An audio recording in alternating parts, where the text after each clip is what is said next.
Hello students, welcome again to this channel, English at your fingertips. Students, today we are going to explain second part of poem number 8, class 9th, CBSE and UP board. Name of the book is Beehive and the name of the poem is Trees, composed by J. Kilmer. इस poem के अंदर poet Joyce Kilmer ने trees के बारे में लिखा है कि किस तरह से ट्रीज़ की कंपेयर करके दिखाई है कि वो किस तरह से मनुष्य की तरह होते हैं, बल्कि मनुष्य से भी ग्रेट होते हैं। तो क्या क्वालिटीज़ ट्रीज़ के अंदर होती है, ये उन्होंने इसमें डिस्क्राइब किया है। एक तरह से हम ये कह सकते हैं कि ये भी एक नेचुरल पोएम है, नेचर से मिलती जुलती है और नेचर की सीरियसनेस को बताया गया, नेचर की गंभीरता को बताया गया है और किस तरह से जो ट्रीज़ की कंपेयर की गई है वो बताया है कि ट्री जो होते हैं वो एक तरह से गोड की से कंपेयर करके बताया गया कि गोड की तरह से होते हैं, ह्यूमन बीइंग की तरह से होते हैं और हमें जो है ट्रीज़ को अधिक से अधिक प्लांट करना चाहिए, काटना नहीं चाहिए। स्टूडेंट्स, पोएम को कंपोज किया है जोयस किल्मर ने और जोयस किल्मर का जन्म 6 दिसंबर 1886 को न्यू जर्सी यूनाइटेड स्टेट्स में हुआ था। इनका पूरा नाम था अल्फ्रेड जोयस किल्मर। ये एक अमेरिकन राइटर और पोएट थे और विशेष रूप से इनको रिमेंबर किया जाता है इनकी जो पोएम ट्रीज थी उसी को लेकर के। कलेक्शन ट्रीज के नाम से जो ये पब्लिश हुई थी 1914 में। स्टूडेंट्स, जो आपके जोयस किल्मर थे 30 जुलाई 1918 को इनकी डेथ हो गई थी और जो फर्स्ट वर्ल्ड वार था, फर्स्ट वर्ल्ड वार में इनका मर्डर हुआ था, इनकी डेथ हुई थी। तो इस शॉर्ट टाइम में जो इन्होंने पोएम लिखी थी उसमें ट्रीज नाम की जो पोएम है इनकी वो बहुत पॉपुलर है। तो देखते हैं स्टूडेंट्स स्टैंजा वाइज इस पोएम को हिंदी और अंग्रेजी में लाइन टू लाइन इसकी संपूर्ण व्याख्या देखते हैं। छोटी पोएम है, बहुत बड़ी पोएम नहीं है। तो देखते हैं students trees. I think that I shall never see a poem lovely as a tree. देखिए क्या कहता है यहाँ पोएट अल्फ्रेड जोयस किल्मर कहते हैं, आई थिंक कि मैं समझता हूँ, दैट आई शैल नेवर सी कि मैंने नहीं देखी है, a poem lovely as a tree कि जितनी सुंदर पोएम, जितनी प्यारी पोएम ट्री पर लिखी जा सकती है, ट्री पर लिखी हुई होती है, उससे सुंदर और उससे प्यारी पोएम पोएट कहता है कि मैंने कभी अपनी लाइफ में नहीं देखी। क्या कहता है? A tree whose hungry mouth is pressed against the earth sweet flowing breast. क्या कहता है?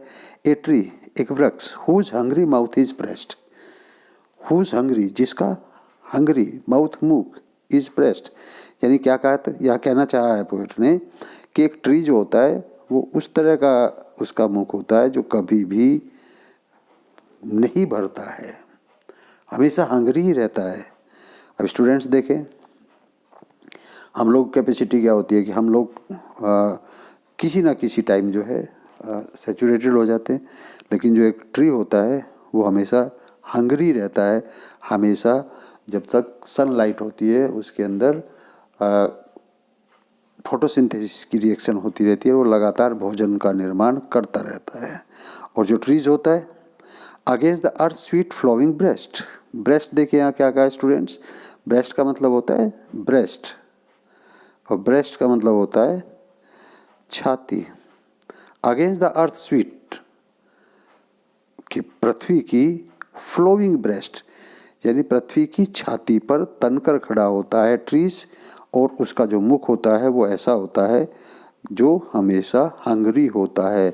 इसका मतलब क्या हुआ, यहाँ ट्रीज को जो है वो किससे कंपेयर की गई, एक मनुष्य से कंपेयर की गई है कि हंग्री माउथ, और दूसरा क्या कहा गया है, दूसरा कहा है कि against the earth sweet flowing breast. इसका मतलब क्या हुआ स्टूडेंट्स, इसका मतलब हमने कंपेयर की है ट्रीज की किससे, मनुष्य से। और जब हम किसी नॉन लिविंग थिंग की कंपेयर या उसको मान लेते हैं जैसे कि वो एक लिविंग बीइंग हो, तो उस कंडीशन में हम क्या करते हैं, हम कंडीशन में कहते हैं फिगर ऑफ स्पीच है उसमें कौन सा, पर्सोनिफिकेशन, या हम ये कह सकते हैं कि पर्सोनिफिकेशन, हम उसको पर्सोनिफाइड कर देते हैं। तो यहाँ हमने ट्री को पर्सोनिफाइड कर दिया है स्टूडेंट्स।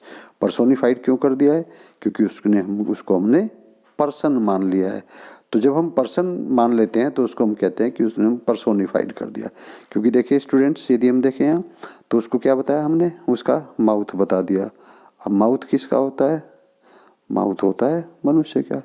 दूसरा हमने क्या बता दिया, दूसरी लाइन में हमने बता दिया ब्रेस्ट। ब्रेस्ट यानी अर्थ की ब्रेस्ट बता दी। इसका मतलब क्या हुआ, ब्रेस्ट का मतलब क्या हुआ, हम फिर से उसको पर्सोनिफाइड कर रहे हैं। तो पर्सोनिफाइड यदि हम उसको कर रहे हैं तो हम इसको क्या कहेंगे कि इस पोएम के अंदर पर्सोनिफिकेशन फिगर ऑफ स्पीच या पोएटिक डिवाइस का यूज किया गया है। तो इस तरह से स्टूडेंट्स जो फर्स्ट आपकी चार वो हैं उसमें हम क्या कहेंगे कि ट्रीज़ को हमने एक तरह से ग्लोरीफाई किया है, और ग्लोरीफाई करके हमने बताया है कि किस तरह से ट्रीज़ जो होते हैं कितने प्यारे होते हैं और कितने अच्छे होते हैं, कितने इम्पोर्टेंट होते हैं और कितने मीनिंगफुल होते हैं। तो इस तरह से हम यहाँ पोएट जो है ये बताने की कोशिश इसमें कर रहा है। जहाँ तक स्टूडेंट्स राइमिंग स्कीम की बात, तो इसका यदि हम देखें फर्स्ट लाइन का, सी किससे राइम कर रहा है, ट्री से राइम कर रहा है। और इसको हम यदि कहें जो दूसरा स्टेंजा, दूसरी जो हम चार लाइन देखें तो प्रेस्ट किसको कर रहा है, ब्रेस्ट को कर रहा है। तो स्टूडेंट्स यदि हम इस पोएम को देखें तो इस पोएम में कपलेट्स के स्टेंजा है। कपलेट का मतलब दोहा हम कह सकते हैं। कपलेट का मतलब होता है कपलेट, कपलेट मीन्स दोहा। दोहा का मतलब दो लाइन की पोएट्री। तो इस तरह से यदि हम इसको देखें तो इस तरह से।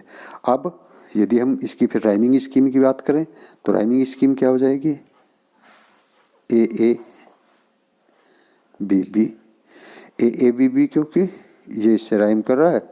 और यदि हम इसको देखें तो second line first line second से राइम कर रही है, और थर्ड लाइन हम देखते हैं तो फोर्थ लाइन से राइम कर रही है। अब नेक्स्ट देखते हैं हम students, A tree that looks at God all day. देखिए क्या कहा है, एक वृक्ष जो होता है वो पूरे दिन किसकी तरफ देखता रहता है, आसमान की तरफ देखता रहता है।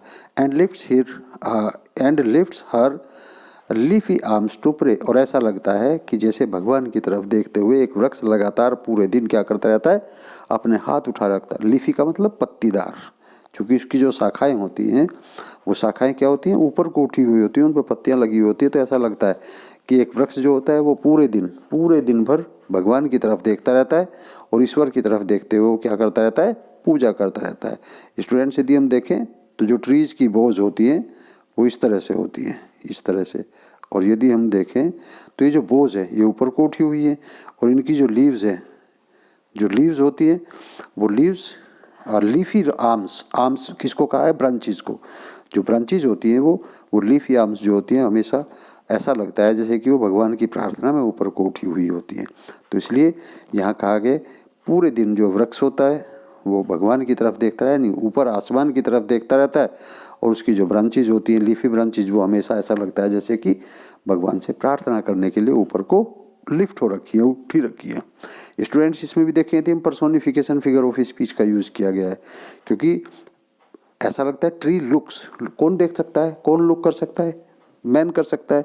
यहाँ लगता है कि ट्री को भी लुक करते हुए दिखाया गया है।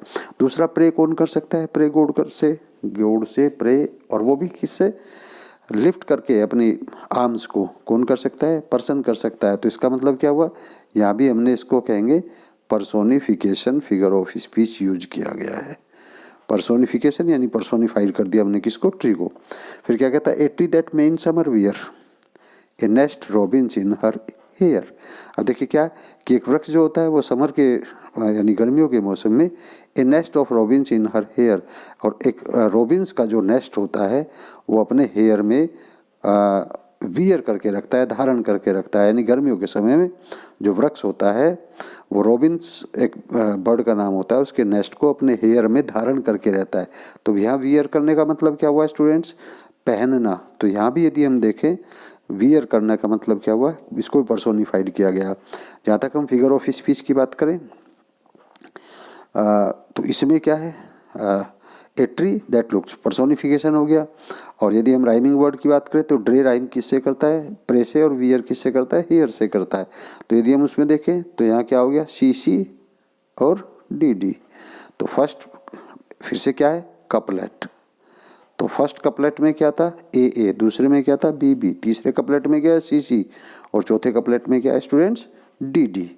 और यदि हम देखें नेक्स्ट में, upon whose bosom snow has lain who intimately lives with rain. Whose, upon whose bosom, bosom means होती है विशाल, चौड़ी। स्नो हैज लेन, स्नो मन बर्फ होता है, जो जिसके बोसम पर, जिसकी विशाल छाती पर ऐसा लगता है जैसे कि उसने बर्फ को धारण किया हुआ है। Who intimately lives with rain, और जो हमेशा किस में होता है? जो बर्फ में भी खुले में रहता है, और जो रेन से भी इंटीमेटली लिव्स करता है, यानी रेन से भी घनिष्ठता के साथ, इंटीमेटली मीन्स घनिष्ठता के साथ उसके साथ भी जीवित रहता है। फिर क्या कहा? Poems are made by fools like me. और क्या कहता है स्टूडेंट्स लास्ट कपलेट में? कि जो पोएम्स होती हैं आर मेड, वो बनाई जा सकती है बाय फूल्स लाइक मी। अपने आप को क्या कह रहा है? मूर्ख। कि जो पोएम है उनको कंपोज मेरे जैसा मूर्ख भी कंपोज कर सकता है। But only God can make a tree, लेकिन ईश्वर ही केवल, बट ओनली गॉड, लेकिन केवल भगवान, कैन मेक ए ट्री, वृक्ष को बना सकता है। यानी पोएम तो मेरे जैसा तुच्छ आदमी बना सकता है। यह पोएट जोइस किल्मर कहते हैं कि मेरे जैसा मूर्ख व्यक्ति भी, तुच्छ व्यक्ति भी क्या कर सकता है? पोएम कंपोजिंग कर सकता है। लेकिन ट्री को मेक करना वो केवल और केवल कौन कर सकता है? भगवान कर सकता है, बाकी और कोई नहीं कर सकता। तो स्टूडेंट्स यदि हम यहाँ देखें तो लेन रेन के साथ राइम कर रहा है, और मी ट्री के साथ राइम। तो इस तरह से यहाँ कपलेट है, और कपलेट में फर्स्ट लाइन सेकंड लाइन के साथ राइम कर रही है। तो स्टूडेंट्स पूरी जो पोएम है वो पर्सोनिफिकेशन, उसमें फिगर ऑफ स्पीच है, और जो पूरी पोएम है उसमें क्या होता है? सभी कपलेट्स हैं, और सभी कपलेट्स में क्या करती हैं? जो फर्स्ट लाइन है वो सेकंड लाइन के साथ राइम करती है। तो इस तरह से स्टूडेंट्स ये था आपके जोइस किल्मर की ट्रीज, पोएम नंबर 8 का सेकंड पार्ट। स्टूडेंट्स आपको पोएम कैसी लगी आप कमेंट करके मुझे बताएंगे, मैं ऐसी उम्मीद करता हूँ आपसे। स्टूडेंट्स यदि आपने मेरे चैनल को भी सब्सक्राइब नहीं किया है तो प्लीज़ चैनल को सब्सक्राइब करिए, और जो बेल वाला आइकन है उसको प्रेस कर दीजिए ऑल वाले पर ला करके, ताकि सभी वीडियोज़ की नोटिफिकेशन आपको प्राप्त होते रहे। वीडियो कैसी लगी आपको कमेंट करके बताएं। अपने फ्रेंड्स के साथ अधिक से अधिक वीडियो को शेयर करें, ताकि आपके फ्रेंड्स भी इसका अधिक से अधिक लाभ उठा सकें, और मेरा जो वीडियो बनाने का उद्देश्य है वो पूरा हो सके। स्टूडेंट्स मिलते हैं नेक्स्ट किसी वीडियो में, तब तक के लिए थैंक यू वेरी मच।